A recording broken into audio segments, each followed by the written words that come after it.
I devised what I've come to call the interaction dial. Now it's not a straight line. Now it's a circle. If you can imagine a compass with north and south and east and west on the sides, I put assertive in the north. Do you have your dial? I do. You want to show it to us? I do. Okay, it might be easier for us to see. I don't know which camera is going to want to look at this the best. I'll go with this one. And so if north up here is assertive, then it leaves passive over here in the east and aggressive over here in the west, and then passive aggressive down here. When it was a straight line, there was no place for passive aggressive. Right. I see that. And it's an insidious problem that so many people don't understand.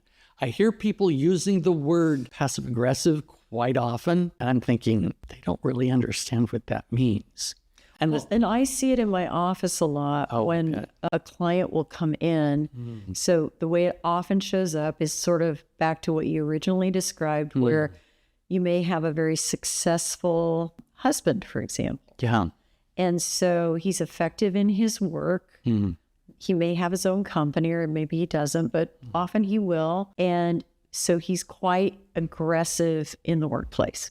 He brings that home. And sometimes in these situations, there's a counterbalance in the other partner where, like you pointed out, they find over time, I think, that it's easier just to retreat within than to be confrontational and assert their needs. And so there becomes a tremendous power imbalance. And then what I see is often when the youngest child leaves for college, partner, often the wife, who's the more passive person, she's just at the breaking point and will come in and just say, I'm not doing this anymore. So I think that your approach could be really effective in helping couples overcome this. So how do you use this in your practice to coach people? Okay, so let's say she's the client. Okay. And her husband's the one who's exhibiting all this passive-aggressive behavior. The answer is she wants to identify where she is on the dial, and the answer is always go north. Oh, I love that. This makes Always it so go easy to up. understand. Regardless of where you are, if you're in the passive side, you want to go up toward assertive. Assertive. If you're down here, a little passive aggressive, but on the aggressive side, you want to go up. You want to go toward assertive. What's the difference between, can you give examples of the difference between being aggressive and assertive? Let's go back to our hypothetical. And you're the husband. You're coaching this couple. How would you tell him to be, in addition to the coaching tips that we went through earlier? Let's give him a name. What's his name? Let's call him Mark. Mark, we've established what's going on for you and your wife, and what's going to help her is going to help you too. The same thing. This dial applies for both of you. And we've established that she kind of hovers over here in Passiveville. Right. Like I'm Mark now. I had no idea that she felt the way she did about our finances. She never told me. Right. I didn't know. So when I got my bonus, I just figured it was fine if I went and got a Harley. I was willing to take her for a ride on the back. And how are you supposed to do anything that you don't know about? Right.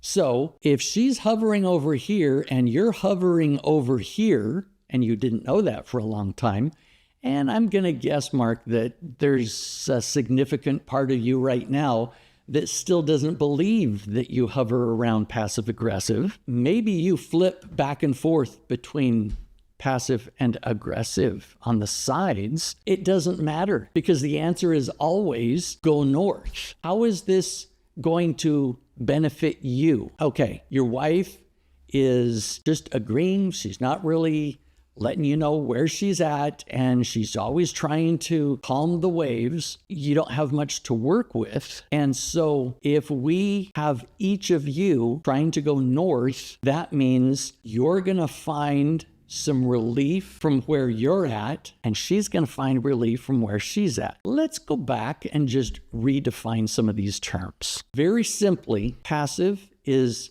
lose-win. The passive person is always looking for ways to benefit the other. the partner, and they end up losing. Right. So she's always looking out for him, and she's always on the wanting side. Right. She doesn't get her needs met. That's right. Aggressive is win-lose. He's always looking out for his best interest. Who cares about anyone else? That's right. So it's win-lose. Passive-aggressive is just lose-lose. Right. We'll go into that some more, but that's just lose-lose. The reason assertive is win-win is because from her perspective, she's saying, okay, how do I look out for myself a little bit more? And that's going to pull her up to the top in assertive.